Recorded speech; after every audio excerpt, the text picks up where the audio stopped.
Okay, this video that I'm doing now, it's going to be just a little bit longer. It's intended to be an instructional video. I'm frequently asked to go out to a nursery and select a species or an individual tree for a client that meets their needs. Now, the needs are also important when it comes to the shape and the structure of the tree that you choose. So this particular video is really about my process of going out to the nursery and what I'm looking for, but also what I'm trying to avoid.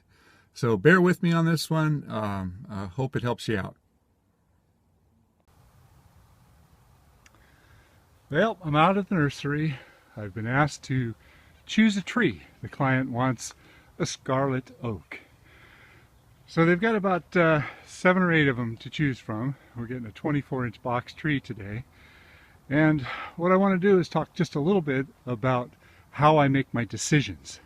So I looked at a lot of these trees, and there was a few trees that I reject, and I want to show you why. I'm looking at all the tops. Now this tree up here was clearly snipped, and it's got 3 new tops coming out. This one up here has a growth habit and then a massive forking up at the top, so that's not very good. I've noticed that some of them have been topped in the past. They've been snipped down and then the new growth has been coming out. This one right here is not a real bad choice. Looking all the way through, I don't see any real serious problems there. This one goes up and it was snipped right there, and now it's getting a funny forking. It's not too bad, but it would take a little bit of training. This tree right here, well, it's not real straight, so I would have to put some effort into readjusting it. This one over here, that's not a bad choice. I could do something real nice with that one. But the most important thing that I pay attention to is the size of the boxes and whether or not these trees are root bound. So I dug into one of these and they seem to be okay. I dug around actually in the one that I chose, and it seems to have an adequate amount of roots in the box, so that tells me 2 things. It tells me A, that it's not a freshly replanted 15-gallon pot that got too big that they just stuck in a 24, and B, it tells me that the tree is not totally root bound. So the biggest problem with 24-inch boxes, especially in a very fast-growing tree such as these Quercus coccinea, the Scarlet Oak, hope I pronounced that right, coccinea, is the fact that they are such a big tree. They get so large that the roots can actually fill up the container and become wrapped up in a big circle. So that's a real problem when you're buying larger trees. Another problem is sometimes these larger trees, they get so big so fast that to make them saleable, that the nurseries will actually come along and they'll snip them. And that creates multiple secondary tops. I try to avoid that whenever possible. And this one up here, you can see where that one was snipped up there, and now it's got a branching.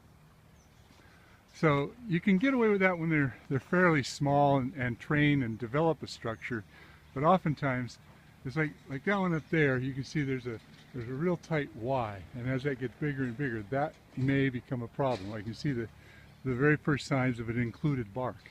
So I guess the most important thing that I have to say is when you choose a young tree, get the best possible structure that you can with the fewest defects, and don't necessarily look for the biggest tree in the pots, because a lot of times those are big problems as well. So here's the one that I chose. Let me get over to this side over here. It's got a nice straight trunk. I don't see any defects. It goes straight all the way up and out. And when I transport it, I'm going to attach it right here, and I'm going to tie it to this spot right here so it doesn't bounce around. I'll probably pull it over just a little bit, and that way all the pressure is on the pole right here, and not the trunk of the tree. So a lot of things can go wrong in not only the planting, but also the transporting and the way you handle the trees. So get the best tree you can, not necessarily the biggest. And 24-inch and 36-inch box doesn't always mean that you get a better tree. In this case, they told me that all the 15-gallon trees had just recently been transplanted from 5s, and I really appreciate the honesty. They said they only had like 25% rerooting, so there's an interesting one right there. You see the Y up in there? That'll make a really bad new top. So take your time, look at the trees closely, or have somebody qualified pick the trees for you. All right, when you buy one of these big trees, what you don't want to see is massive big roots wrapping all the way around. This has got a little bit going on in here, but this is about right for a tree of this size. This is a 24-inch box. Now the hole that you dig, you want the bottom of this to fit at the bottom of this and be level with the grade. Some people plant them too deep, and when they plant them too deep, then the soil piles up around the base of the tree, and that causes problems. Sometimes people plant them too high, and then you've got everything eroding away and the top roots will start exposing themselves. So let's go ahead and get this baby in the ground.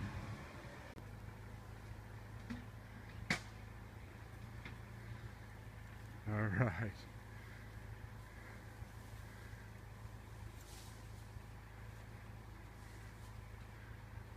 Boy, oh boy, is that too high? It might be. I think we're gonna have to pull it out of there. My mistake. Sorry, John. All right, there we go. Haven't filled it in yet. At this stage, it's really important to get the dirt up underneath it so that it'll rest straight up and down on its own root ball and root mass. Because if you have any voids up underneath and you start watering, then the tree will sort of sink in, and that area will destabilize and the tree will naturally lean. So you want to get this up as straight as you possibly can. And I'm going to be taking the nursery stake off today too, so hopefully this tree will remain as straight and perfect as it is, if there is such a thing as a perfect tree. Hey, thanks for the help, John. No problem. No problemo. This is actually the next day I came back over here to take a look at it, and I wanted to explain a couple things. This is the watering berm that I put around the tree. It's basically a basin that will contain the water. It's larger than the root ball. It's about 6 or 8 inches larger all the way around. And the purpose of this is to contain some water so that it'll actually percolate straight down and water the entire root ball in the early stages of root development.